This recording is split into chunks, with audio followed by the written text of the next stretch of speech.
আমাদের প্রত্যেকেরই কিছু না কিছু কিন্তু বদ অভ্যেস রয়েছে। বদ অভ্যেস মানে আমরা ভাবি এটা তো আমাদের জীবনে দিনের পর দিন ক্ষতির দিকে নিয়ে যাচ্ছে আমাদের জীবনটাকে। তো এই বদ অভ্যেস যত তাড়াতাড়ি সম্ভব ছাড়া যায় ততটাই মঙ্গল। কিন্তু একটা অদ্ভুত বিষয় কি জানো, কিছু কিছু বদ অভ্যেস কিন্তু আমাদের জীবনটাকে আরও উন্নতির দিকে নিয়ে যায়। হ্যাঁ, তুমি সেটাকে কিভাবে ভাববে সেটাই হচ্ছে গিয়ে তোমার ক্যালি বলতে পারো বা তোমার ট্যালেন্ট বলতে পারো। এই বদ অভ্যেসগুলোকে তুমি যদি চাও রাখতে, সঠিকভাবে প্রয়োগ করতে, তাহলে এই বদ অভ্যেসই কিন্তু তোমাকে অনেক টাকার মালিক করবে। হ্যাঁ, একেবারে ঠিক শুনছো, কোনো ভুল তোমার হয়নি। বদ অভ্যেসই পারে তোমাকে অনেক টাকার মালিক করতে। আর আজকে আমার টপিক বা আলোচনার বিষয়বস্তু হচ্ছে এটাই, যে এমন কোন কোন বদ অভ্যেস যেগুলো থাকলে তুমি অনেক টাকার মালিক হতে পারবে একটা সময়ের পর। তাই বাড়তি কথা বলছি না, একেবারে আজকের টপিকটাকে নিয়ে আলোচনা করছি। মূলত আমি এখানে 3টে পয়েন্টের কথা বলবো। গোটা ভিডিওটা আমার সঙ্গে থাকো, দেখবে তোমরা কিন্তু যথেষ্ট পরিমাণে উপকৃত হবে। প্রথম পয়েন্টের কথা বলি বা প্রথম বদ অভ্যেসটার কথা বলি, সেটা হলো ভুলে যাওয়া। আমরা সকলেই কিন্তু ভুলে যাই কম বেশি, কেউ পরিমাণে একটু কম আর কারোর ক্ষেত্রে পরিমাণটা একটু বেশি পরিমাণে হয়। যখনই ভুলে যাই তখনই মনে হয় কেন যে আমার এই বদ্ধ অভ্যেসটা রয়েছে, যদি এই অভ্যেসটা না থাকতো কি না ভালো হতো। এখন বিষয় হচ্ছে টাকা মালিক হওয়ার সাথে এই ভুলে যাওয়ার বদ অভ্যেসটার সম্পর্কটা কোথায়? হ্যাঁ, সম্পর্ক রয়েছে। তুমি একটা কাজ করো, মাসের শুরুতে যখন তুমি ইনকাম করে আনছো বাড়িতে, সেই ইনকামের থেকে 5-10% অ্যামাউন্টের টাকা নিজেকে দাও, দিয়ে তারপরে পুরোপুরি ভুলে যাও।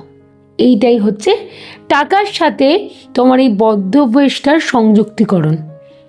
তুমি যখনই নিজেকে দিচ্ছ, দিয়ে ভুলে যাচ্ছ, তার মানে তো তোমার ওই টাকাটার কথা মনে থাকছে না। আর স্বাভাবিকভাবেই টাকাটার কথা মনে না থাকা মানে তুমি টাকাটা কিন্তু খরচাও করতে পারছো না।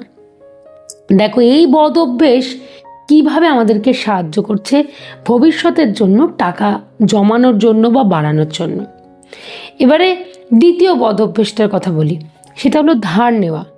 এখনকার দিনে আমরা সবাই কম বেশি, বেশিরভাগ মানুষই ধার নিতে ভীষণ ভালোবাসি। কেউ ধার নিয়ে বাড়ির কোনো জিনিস করছে, কেউ আবার ধার নিয়ে তো বাইরে ঘুরতে চলে যাচ্ছে, অনেকে অনেক রকম কাজ করছে ধার নিয়ে। এটা একটা বদ অভ্যেস। কিন্তু এই বদ অভ্যেসও কি অদ্ভুতভাবে তোমার টাকা জমানোর জন্য সাহায্য করতে পারে, তুমি যা কল্পনা করতে পারছো না। কি? তুমি একটা কাজ করো বা নিজের মনকে বোঝাও যে তুমি কারোর কাছ থেকে ধার নিয়েছো। আমরা যখন ধার নিই, আমরা তো ধার নিয়ে হাত পা গুটিয়ে বসে থাকতে পারি না। আমাদেরকে কি করতে হয়? টাকাটাকে প্রত্যেক মাসে মাসে কিন্তু শোধ করতে হয়।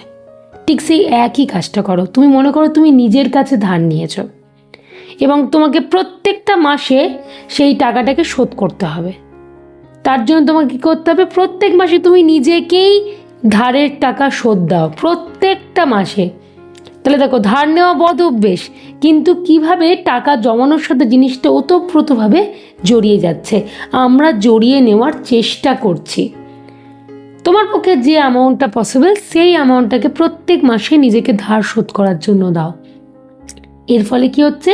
তোমার এক্সট্রা বা বাড়তি টাকা সঞ্চয় হচ্ছে, যেটা তোমার ভবিষ্যতের সঞ্চয়। ক্লিয়ার করতে পারলাম? তৃতীয় বদ অভ্যেস, অহেতুক টাকা খরচ করা। এখনকার দিনে মানুষ টাকা সঞ্চয়ের থেকে খরচ করতে ভীষণ ভালোবাসে। দেখবে, তুমি নিজের মনকেই প্রশ্ন করে দেখো, তুমি সঞ্চয় করলে যতটা না তৃপ্তি পাও, তুমি যদি খরচ করো দেখবে তার থেকে অনেক বেশি তুমি তৃপ্তি পাবে। আর অহেতুক খরচ তখন মানুষ একটু বেশি পরিমাণে করছে, মানে এটা কেনা সেটা কেনা, দুম করা জিনিস কিনে ফেললো, সেগুলো তো মানুষ একটু বেশি পরিমাণেই করছে। এর জন্য আমরা কি করব? এর জন্য আমরা যেটা ইনভেস্টমেন্ট করব, প্রত্যেক মাসে ধরো 20% করে অ্যামাউন্ট আমরা ইনভেস্টমেন্ট করব। কি করব? সেইটাকে মনে করব যেটা আমাদের খরচা হয়ে যাচ্ছে, এটাকে সঞ্চয় বা ইনভেস্টমেন্ট হিসাবে ধরলে চলবে না। তোমাকে মনে করতে হবে 20% অ্যামাউন্ট যেটা ইনভেস্টমেন্ট, মানে সেটা তুমি খরচা করে দিচ্ছ, আর সেই খরচাটা করছো ওই অহেতুক খরচার মতো। এইটাকে তোমাকে নিজেকে ভাবতে হবে। তোমাকে মনে করতে হবে এটা আমার বদ অভ্যেস, তো বদ অভ্যেস আমার যায়নি, আমি বদ অভ্যেস আমার চলছে জীবনে। জিনিসটাকে দেখো তুমি নেগেটিভভাবে করছো, মানে জিনিসটা নেগেটিভ একটা কাজ, কিন্তু তোমাকে ভাবতে হবে পজিটিভ ওয়েতে। এইখানেই কিন্তু তোমার ট্যালেন্ট। একবার এই জিনিসগুলো যদি করে নিতে পারো আয়ত্তের মধ্যে, তোমাকে আটকায় কে? তুমি কিন্তু অনেক টাকার মালিক হতে পারবে।